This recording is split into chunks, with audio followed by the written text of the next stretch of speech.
because they have taken away my Lord. I do not know where they have laid him." Saying this, she turned round and saw Jesus standing.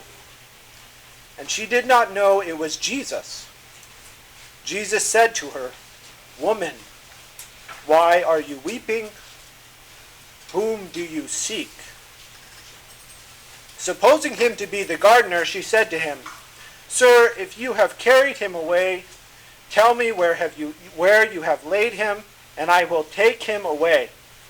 And Jesus said to her, "Mary." She turned and said to him in Hebrew, "Rabboni," which means teacher. So, the reason why I read that passage to you is because Mary Magdalene, when Christ is resurrected, recognizes Christ as teacher.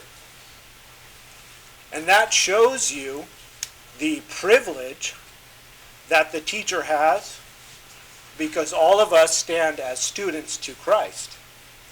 And so as Dr. Powers has devoted his life to being a teacher, he has devoted his life in whatever imperfect way that he is able to do, to imitate Christ, because Christ is all of our teachers.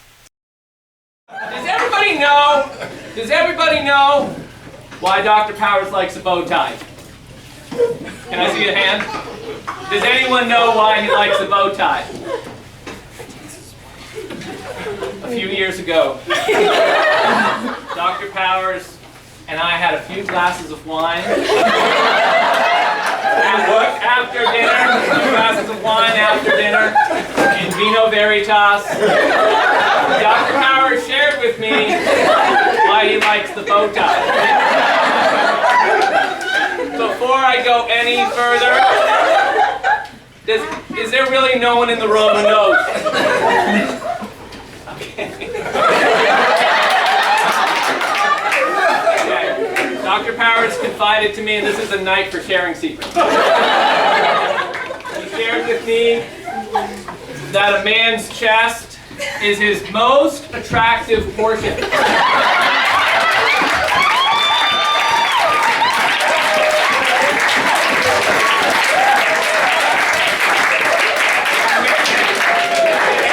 when he wears a bow tie, he shows it off a little bit. At root, at heart, he's a teacher. And a teacher is someone who's made his purpose the learning of others. Someone who's devoted to handing on to others the fruits of his own study. Nietzsche, whom Dr. Powers taught recently, once said, "One who's a teacher through and through takes all things seriously only in relation to his students, even himself." Dr. Powers is a teacher through and through. From the day he's arrived at the college, he's never ceased exhorting us, his colleagues, and exhorting you, the students, to take all things seriously in relation to your learning. But after the JPs that I share with Dr. Powers, I probably have some of the best conversations I've ever had at this college. They're of depth. Often we find we can't even get back to the student in question because we're so committed and interested in that student's topic. In fact, very recently we had to remind ourselves that the student was still waiting. If you were at the Lincoln Memorial on the afternoon of August 28, 1963, when Martin Luther King Jr. gave his famous "I Have a Dream" speech, you would have sighted in the crowd a young man with a bow tie and spectacles. If you were to watch grainy BBC footage of the celebration of Queen Elizabeth's Silver Jubilee in June of 1977, you would see among the adoring crowd a man with a bow tie and spectacles, and actually on his shoulders a woman who looks suspiciously like Mary Ann Powers. If you were the late famous director Peter Hall, founder of the Royal Shakespeare Company, working in a seemingly empty theater on your latest production, and you scanned the empty auditorium, you would have spotted one lone man sitting in the back row with a bow tie. No, I did not get off for a good start with Dr. Powers. I don't know what he thought about me, but I told myself after this first encounter that I will want to like the man. I will want to like the man. And it wasn't really until I gave up trying that I started, and I can say this sincerely, really loving the man. And it struck me today at Mass, and then as the day continued, that the closer the evening came, the more I wanted to say that. To say that. See, there's a story behind that, too. No, I will not bless you with my song. But this is very true and very important. As the evening approached, I really wanted to say to you what I already said. Now, I told the Board of Trustees about this event, and so Board of Trustees, I want it known, unanimously voted approval for something. They unanimously voted approval for me to give a certain honor on Dr. Powers. There's only been 2 occasions since I've been president when this has happened. College has a variety of awards. Usually at graduation we bestow a significant award. That is the honorary doctorate. But there's one that's far more rare, and that is the Thomas More Medal. Thomas More Medal is given only to those who can simultaneously demonstrate incredible service to the college, and in their vocation, great generosity, influence for the good, and show themselves to be an exemplar Catholic. There's only a handful of people who have received the Thomas More Medal. So I'm very pleased to give Dr. Powers 2 presents. So I'm going to give him this one first. This is from the college with the full consent and approval of the Board of Trustees.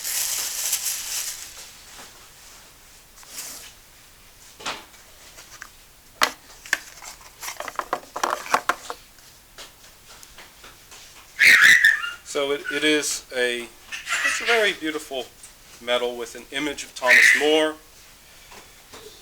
and it simply says St. Thomas More. Thomas More in his robes, looking very dapper and traditional, holding the axe as a reminder of the fact that the Christian life always has some degree of martyrdom, and often for those who are holy, considerable sacrifices and martyrdom. So that's the first gift. And I'm going to keep it up here, but yes, I think we should recognize it.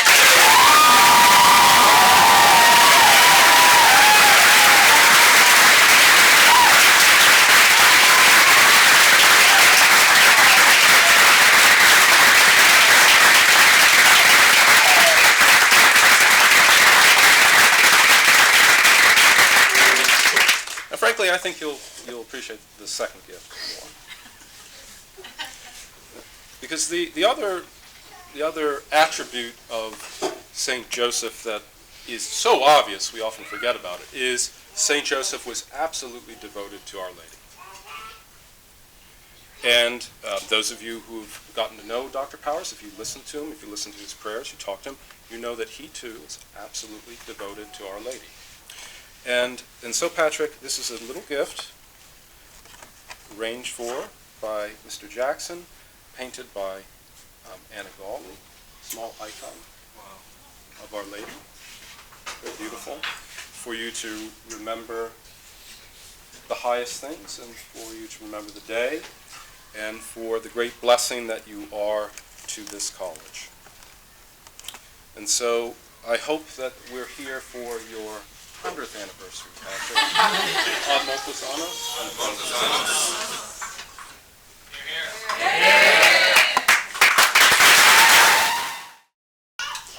I can recall on a few occasions when Dr. Powers and his family, suffering through a seeming setback or an apparent success, because both of those can be imposters in the moment, struggling to understand the meaning behind it all, he would chance to say to me, "I do not understand. I don't know why this is happening. All I can do is pray in my heart and say God's will be done." His example of faith amidst life's uncertain successes and certain disappointments is what moved me to ask him to be the godfather of my own daughter, Mary Catherine, knowing that he will always pray that God's will be done. Today is the feast of St. Joseph, the husband of Mary and foster father of Jesus. And Dr. Powers is the husband of Mary Ann. They have lived their vocation of marriage for 45 years. They are father and mother of 3 adopted sons, Chris, Sam, and Jim. And it would be unseemly for us to try to unpack all the providence that this day landed on this feast day, that we are gathered here on this day. And so I want to quote to you something that Mary Ann told me many years ago, me and my wife, when we were first starting our family and having children. And it's stuck with me, and it means more now that I have an adopted son of my own. She said, "You know, adopted parents know something which biological parents only learn over time. Their children are not their own. They are entrusted to us by God." Joseph knew this, and it is a lesson which they have carried in their hearts for over 30 years. And so in conclusion, Dr. Powers stands before our community as a man of faith, a husband, and a teacher. A reminder to us all never to stop in our search for wisdom, to live our vocations well, to keep the faith. Even now, enjoying his ring of white hair, when his body is past its prime and his soul is just entering it, he sits in the back of classes, listening to his fellow fellows, sometimes interrupting, to learn what he does not know. And so, gladly does he learn, and gladly does he teach. To Dr. Powers. Dr. Powers.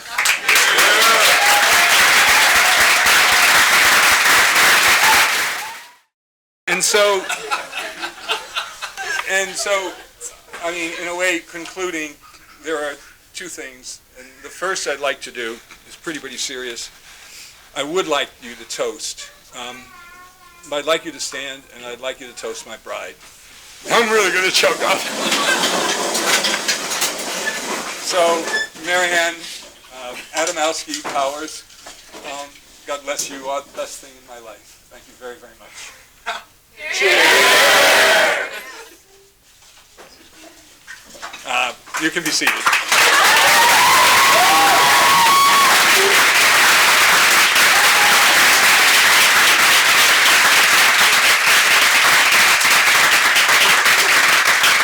If you're going to surprise me, I'm more than humbled and pleased that it was on the Feast of St. Joseph, spouse of the Blessed Virgin of Mary, and I'm very, very grateful for that honor. And that's an honor worthy of the medal, for which I thank you very much, and the icon of Mary. And the last thing I want to say is I appreciate all your, and Dr. Fay kind of stole this line, but I thought of it when it was happening. I wanted, at the very beginning, when everybody was clapping and cheering and applauding me, I just wanted to say to you, hey, save some of that. You know, this is only my 50th year.